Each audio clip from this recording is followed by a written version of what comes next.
Hey guys, on our Good News Friday segments, I like to take you on a little flight of the imagination and a little journey. And today we're going to go back to our favorite destination of recent days, and that is the city of brotherly love, which is well on its way to being renamed the city of brotherly tough love. Because Philadelphia, folks, is the interesting case where you have a lot of crime and an increasingly large number of people getting fed up with it and doing something about it.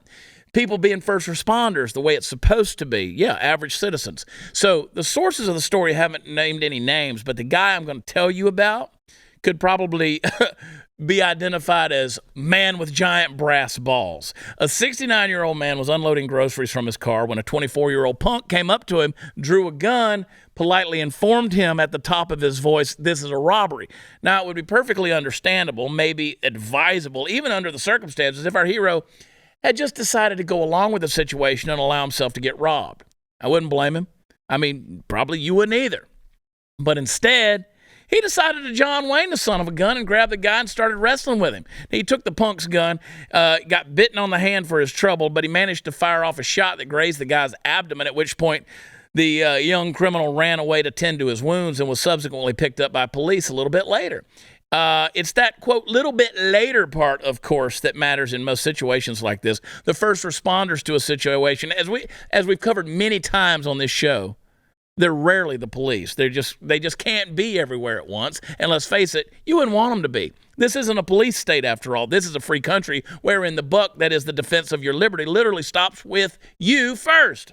So it seems like this 69-year-old man, he just recognized said facts and was prepared to face the consequences if his guess at his own strength turned out to be wrong. But it didn't. All he ended up with was a bite on his arm, which apparently wasn't even enough of a problem for him to feel the need to get that checked out medically. In other words, he must have rubbed a little dirt in it and gone on about his day. I mean, just spit on it, kids.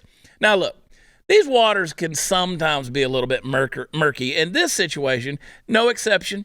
In the struggle that took place here, a shot was fired off in a direction which, for all we know, anyone involved knows it might as well, it could have gone off and hit an innocent person nearby. I get it. Guns are dangerous tools, and they should be handled and used responsibly. Philadelphia Police Captain John Walker praised this guy for being courageous, but suggested that defending oneself is not always worth it.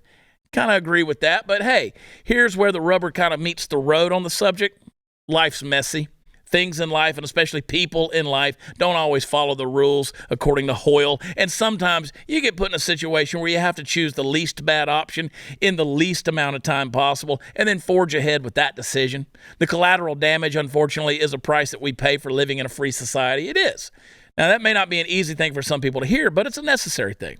And this dude still fits, in my book anyway, into the hall of the heroes of Philadelphia who've begun emerging lately. And before I close, I suppose I should address the 500-pound elephant in the room. I tried to get all the way through this without saying it, but it must be said. On top of carrying around a couple of bowling balls in his pants, on top of beating the hell out of a would-be robber, a third of his age, and on top of setting an example for others on how not to be bullied and robbed, this guy has attained the ripe, old, and heavily innuendo-laden age of 69. Hell yeah, brother. Hell yeah. God bless you. Talk to you next time.